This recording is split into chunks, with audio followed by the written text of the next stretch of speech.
Welcome everybody to our DUO-LOGUE episode 4, Current Affairs. Today we're talking about the world and what's going on.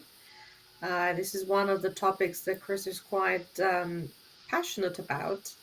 He likes to study things and observe and make connections with what he's learned from different media options, not mainstream, other ways. And so today he's going to tell us about that. I think I'm going to be mostly a listener in this episode. So Well, welcome again. If you share the opinion or if you have different viewpoints, you're welcome to share your comments, subscribe, put your comments underneath. There will be a link that we're going to share as well in there. But now over to you, Chris. yeah. So welcome everyone, and yeah, as Desi said, I like to keep my ears open and my eyes on the ground here because, to be honest, if you're anything like me, you probably got a little bit tired of the BBC and all their view of the world, which basically is their view of the world. It's not the world. It's not how it is. It's a manufactured view by people who pay money for that view to be spread. Well, anyway, I don't share their opinion, and I like to think that there are other people out there with a lot more interesting things going on. People call it, you know, conspiracy theories and stuff like that, but I think we've got used to the idea now that those conspiracy theories are probably conspiracy facts, and it's just a question of getting to know what's going on really, and keeping what's a plausible explanation, and a lot of what we're being told is not plausible. It's it's absolute garbage, and they must think we're mugs, and anyway, that's enough about that. But one of the people I follow quite a lot is a guy called Simon Dixon, and he's got a little bit of a reputation as being someone with a counter narrative, a different view of the world. And what he likes to do is follow the money.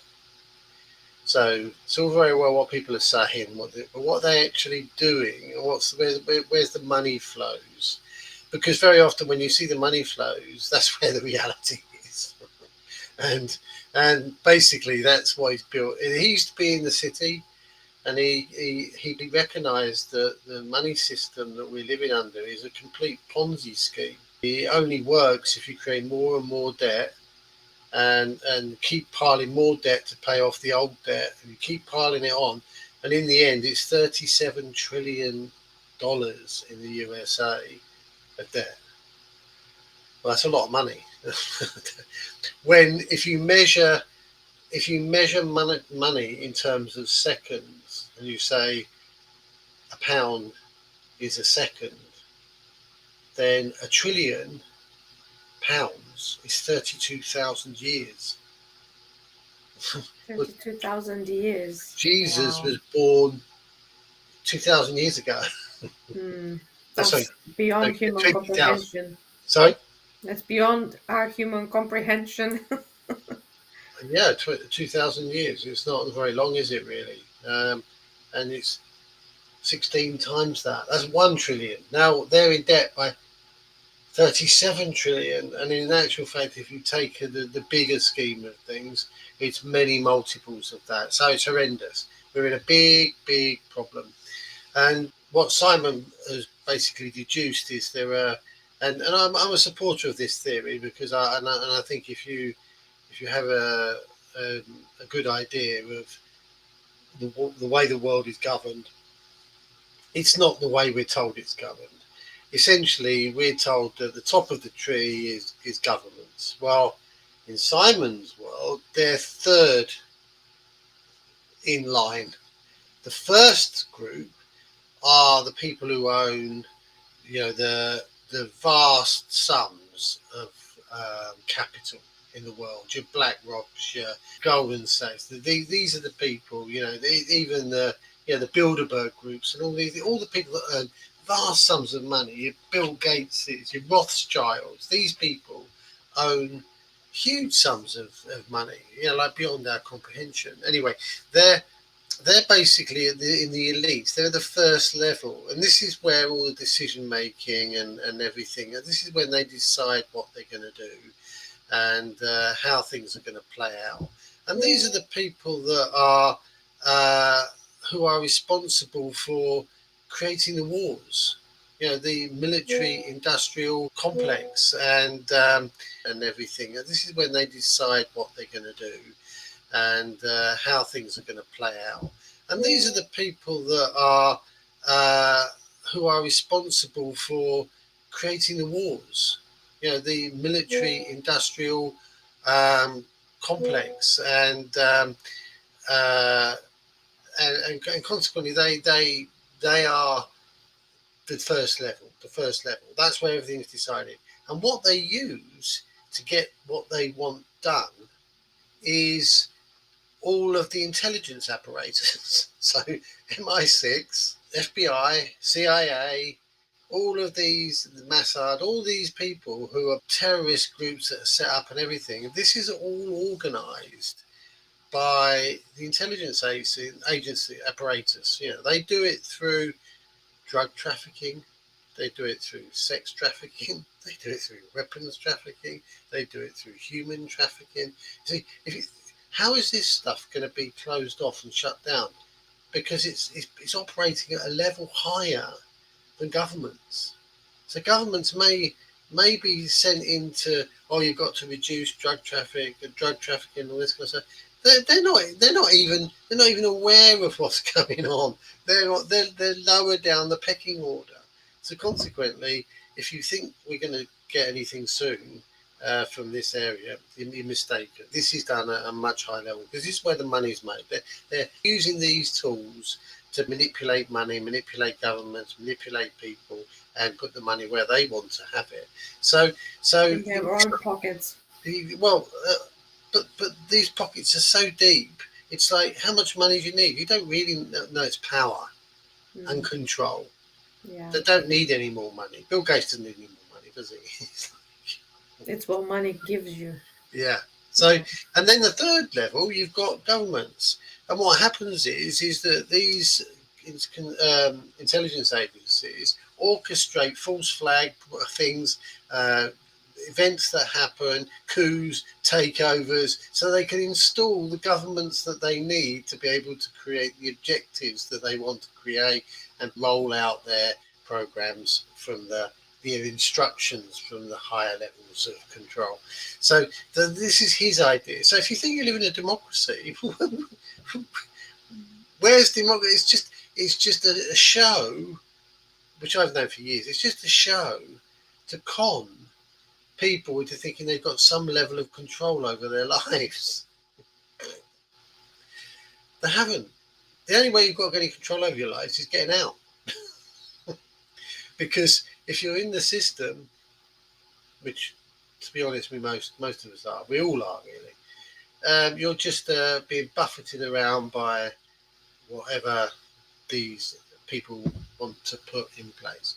So, if we think, so for example, if we think that um, what's going on at the moment with China and tariffs, if we think this is all just being done by Trump and his minions, and it's complete nonsense because they know what Trump is doing. He's been instructed to do.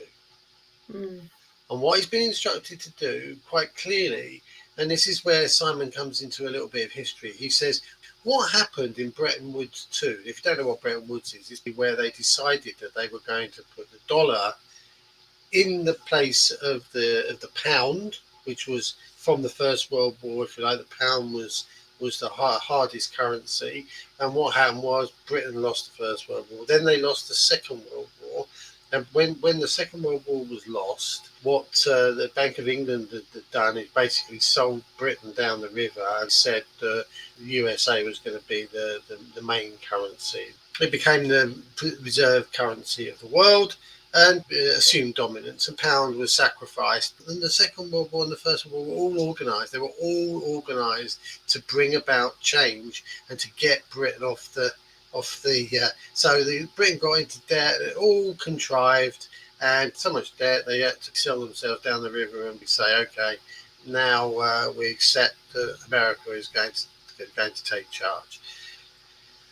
Now what's happened? So Bretton Woods, the second Bretton Woods too, was getting rid of Britain as the hegemon. Now what's happened is that the USA has been organised to get into huge debt. And the thing with Biden, he was supposed to create a situation of World War III. And there was a number of things going on at the stage. Russia was involved in Ukraine and everything else, and there was a problem with Netanyahu in Israel. Well, what Simon's predicting is now, well, Russia's won the war. That wasn't supposed to happen. So he's won that. The whole reason for the war, Simon thinks, was to collapse Europe. Nothing to do with Russia. No, nothing to do with, but to collapse Europe, to dish out all the resources of the Ukraine, by the way, which 50% of it's already owned by BlackRock, one of the level Level one ones. level one groups. So they've already like got loads of things around the world. There's kind of sorted. So we know that the gas pipeline was blown up by, oh, I wonder who. The intelligence apparatus probably causing a problem, so that got instigated and sorted out, so that Europe got into debt. So Europe's now a subject of America. It's scrapping away, trying to maintain itself. This was what was supposed to happen and create World War III, but it didn't happen because Russia won. Now it looks like Netanyahu is going to have a regime change. He failed. He failed to create a pathway for the Israel regime to go all the way to the through Gaza and to the sea. He failed. So he's failed now. So he's got to go, isn't he? So they're going to get rid of him, and they're going to basically build a relationship between Iran and the person that's going to broker a deal there is Trump. So Trump's going to get the big award for peace. What's that award called? Nobel Prize. Oh, the Nobel Prize. So he's going to go away with that prize. He's going to get peace for brokering peace in the region. And that then what's going to happen is no World War III. We don't need a World War III. Actually, what was supposed to happen didn't happen, and consequently, now we need the next level. And the next level is there's going to be 5 blocks, and those 5 blocks. I made a note of them. Those 5 blocks. The Middle East after the Israel thing, the whole thing's going to be sorted out. In peace is going to assume in the region, and we're going to have oil and all these countries, Iran, Saudi Arabia, all the different Muslim groups and everything, and Arabs and everything, all going to come together as a major power block. So that power block is going to exist. Then you're going to have China. All of the manufacturing is going to happen in China, and they're going to assume they're going to be the economic power, where everybody else, like in the BRICS areas in the south, and BRICS is another one with economic power, but BRICS is going to be basically buying all their stuff through China. So China's going to manufacture for the world, and all this, the people, all the BRICS nations are currently rebuilding their economy so that they have a demand and the money to buy all the stuff from China. So China's going to be built up. America's going to be a regional power, not a global power, a regional power. And what they're going to be known for is robotics and AI. And this is what Simon thinks, their manufacturing is only going to be, they're only going to bring home the manufacturing for robotics and AI, and they're going to major on that, and that's going to be a central hub, if you like, a regional power of those products and services. But they're only going to create jobs for things to remove jobs for humans. And then we've got BRICS, China, the Middle East, anti-neocon, anti-war environment that's being created. But what he said in that video that we're going to put the link in the description, he also said something about Europe. And that got me really scared because it said Europeans will become sacrificial lambs. as far as a major power, there'll be a consumer, but there won't be much else, and maybe a holiday destination. Oh, it's not too bad then, because maybe I Yeah. didn't watch the full length of the video. It's quite long. So well, he didn't say that, but anyway, in the, You did say that at the beginning where I was watching. So, oh, so Europe will be basically sacrificed. the idea here is that in Europe and in the USA, people will be buying into stable coins, and stable coins will become the mechanism for money distribution, and UBI, universal basic income, will be the mechanism through which most people receive this income. You know what stable coin is? It's basically it's a monitored central banking currency. It's monitored, so basically you're going to be monitored with what you're spending and everything else, and you're living under the government because they're the ones issuing the money. So you'll get your money through some mechanism of every month you get 1,000 coins, whatever it is, and that allows you to put food on the table and exist, and you don't really have to work or not. You know, like, there is going to be no work. If you want to spend it on something else, which is doesn't agree with the current agenda, you will be limited. You won't be able to do that. And he came on to like what's going to happen with money and what's happening with money at the moment. Then what's happening with the crashing of the market, so, which is all contrived. It's all known about. So what basically is happening is America's currently being rinsed of all their money because it's crashing. They're all being rinsed, and there's all the people at the top are basically all the money is going upwards to the top people because they're able to buy more of the assets at lower prices, and all the other Mm. people that had those things are being rinsed out. And what they're doing, all these people with these vast sums of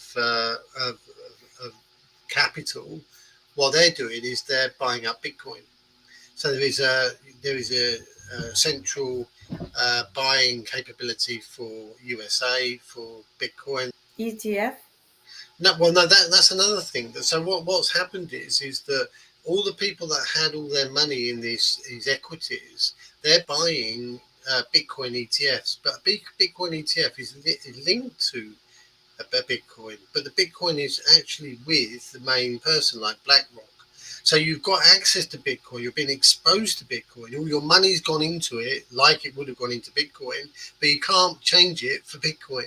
So it's like gold. You can exchange your money for Bitcoin exposure, but you can never convert it back into Bitcoin. So they're getting all this money to go, all this cash, all this capital going in, but the people who retain that are the big banks. So essentially, that's what's happening. And the only way you can retain that is to self custody. Self custody your gold and silver, self custody your Bitcoin, self custody, because everything else is not yours. It's not going to be, and this is how they've done it. So what happened with BlackRock? What they did was they got the government. They created this organization which was hate crypto. This is what was going on in like 2020, and it was hate, and it was all being slagged off. It was never going to happen. It was all rubbish, scam, everything. And those big, remember those banks that crashed? There were two or three banks that crashed back in 2022. Yeah, recent ones. But they Oh, were yeah. crypto. They were There were crypto, some American banks that were crashing and some European ones. and they were the crypto-friendly banks. So they got rid of all the banks that could deal with the crypto. Got rid of them, crashed them, Mm. got rid of them.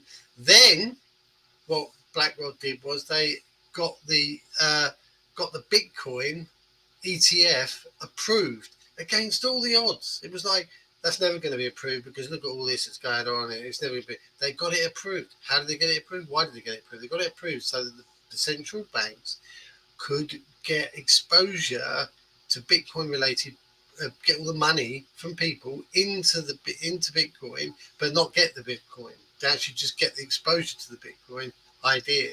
And all that money has now been siphoned out, and it's being continuing to be siphoned out, and it's going out of people's pockets and into their pockets. They can still have access to it, but access to what? Access to convert it into stable coins, not access to convert it into Bitcoin. Mm. So the only way, and what Simon says is like, gold is history. It's always been there, and it's going to continue to be there. It's just not as convenient, but it's yours, and it's physical, and it's not, and it's outperforming Bitcoin at the moment.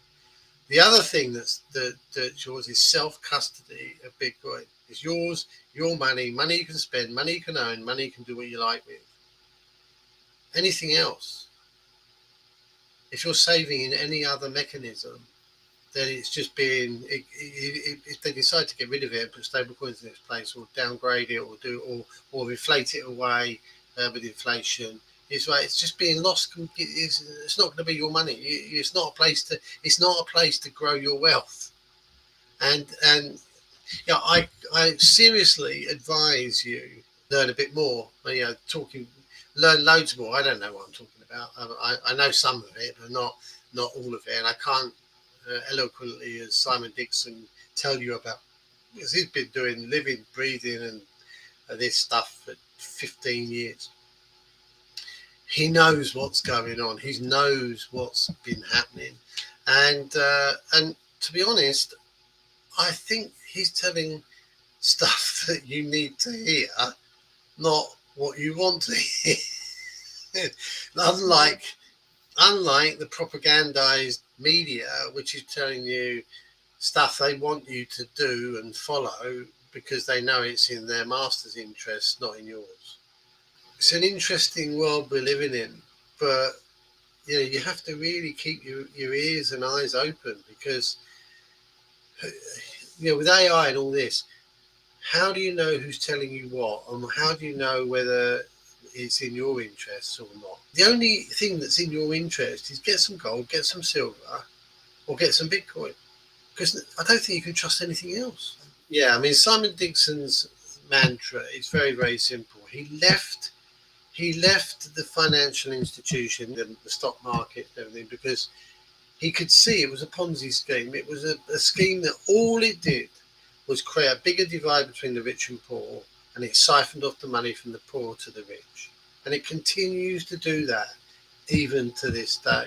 And all Simon wants to do is warn people about what's going on and help them get themselves out of that Get situation, prepared. and Yeah.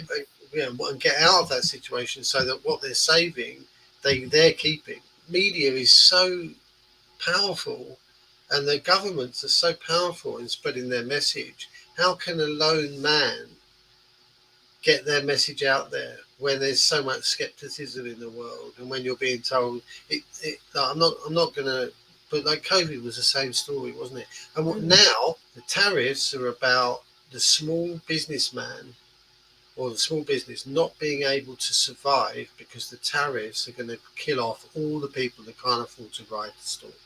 So back in COVID, that happened, didn't it? The COVID, Mhm. all the small businesses got crushed, and it all got escalated up to Amazon and everything else, and all the small businesses just disappeared. Unless you were big and you could weather the storm, it was over. Well, this tariffs is doing the same thing. It's going to put all the small businesses out of action, and it's going to do another siphoning up to the big boys, and consequently, we're at that stage again. 4 years, 5 years on, we're back. Another instance of Squeezing the money out of the squeezing the small money, people, small businesses, and the and divide, feeding into the big ones. the divide between the rich and the poor gets bigger and bigger and bigger, until, in the end, everybody at the low end who's not in the big and has been forced down is on UBI, Mm. universal. So we can now afford to just allow people to do nothing with their lives effectively, and just enjoy A being alive. mediocre existence. And being alive and just doing what you want, like painting, or it's like, where's Gardening, go and enjoy yourself. where's where's the struggle? Where's the striving? That's what humans exist for, isn't it? Striving for something better. If that's taken away, then people used to say to me, "What if you win the? What happens if you won the lottery, Chris?" And I'd say, "Well, I'd give it away, to be honest, because it would have stolen my desire to succeed and my passion to do something." Because, I mean, if you've got nothing to strive for, then you're an empty vessel. Okay, but this was just our opinion, well, Chris's opinion and Sam and Dixon's opinion. Yeah, I mean, Tell us what you think about this in the comments below, and remember to hit the subscribe yeah, I button. mean, don't take my word for it. Go, look, and Yeah, people do the famous thing. Go do your own research. I won't be so. Uh, won't say that, but go and find out some stuff. There's some really interesting stuff out there. yeah. And thank you for watching. Yeah. See you Till for now. another time, till the next episode, which we don't know what it's going to be yet. Yeah, but these things come up, and then we do a show on it. So like Yeah, that's the beauty of this. It's like it's current. It's thinking. It's just stuff we love. We want to talk about. right. Anyway, Thank you for watching again, and see you on another one. bye for now. Bye.